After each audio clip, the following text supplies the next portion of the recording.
Zionist settlers continue storming to Masjid al-Aqsa. Spain's foreign minister visits Gaza Strip. Egypt retreats the opening of Rafah crossing. Gaza and parts of the West Bank suffer a severe shortage of fuel. 4 Palestinian babies died in Gaza because of the cold.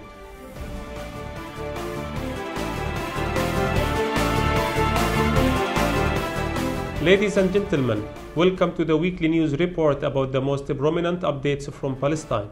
And we start from Jerusalem, where the Zionist settlers continue raiding Masjid al-Aqsa and violate its sanctity with the discretion of its sacredness under the protection of the Israeli police. While the occupation police obstruct the movement of Palestinian citizens into the masjid by implying strict and punitive measures to prevent the arrival of the worshippers and deport the stationed Jerusalemites from Al-Aqsa. Spanish Foreign Minister José Manuel Gracia Margallo arrived in Gaza on Tuesday in a visit that lasted several hours, which inspected the situation of Gaza within a tour that includes Jordan, Palestine, and the Zionist entity in conjunction with the entry of Spain into the UN Security Council as a non-permanent member.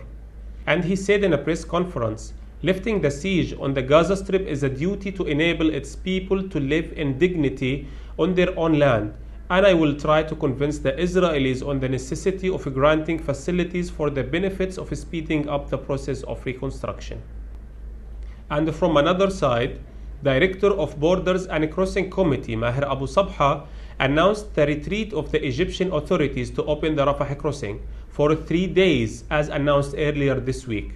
Abu Sabha said, "After I was informed by the Egyptian side that the Rafah crossing will open for 3 days starting on Tuesday till Thursday, they returned after 2 hours later to tell us they will not be able to open it because of the kidnapping of one of the security officers of Egyptian ports."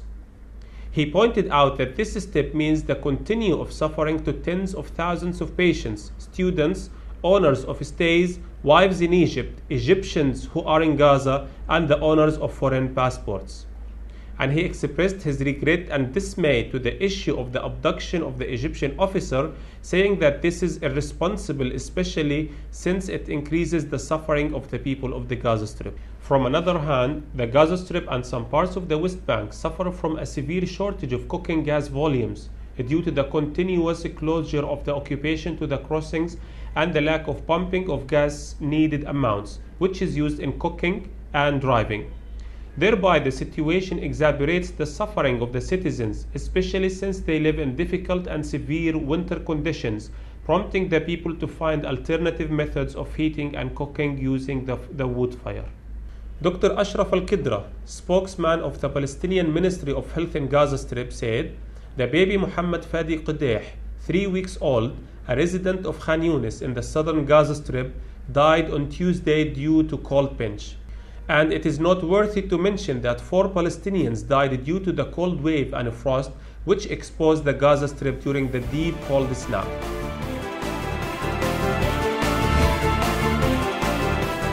And we have reached to the end of our report today. Till we meet in our next report, Assalamu alaikum wa rahmatullahi wa barakatuh.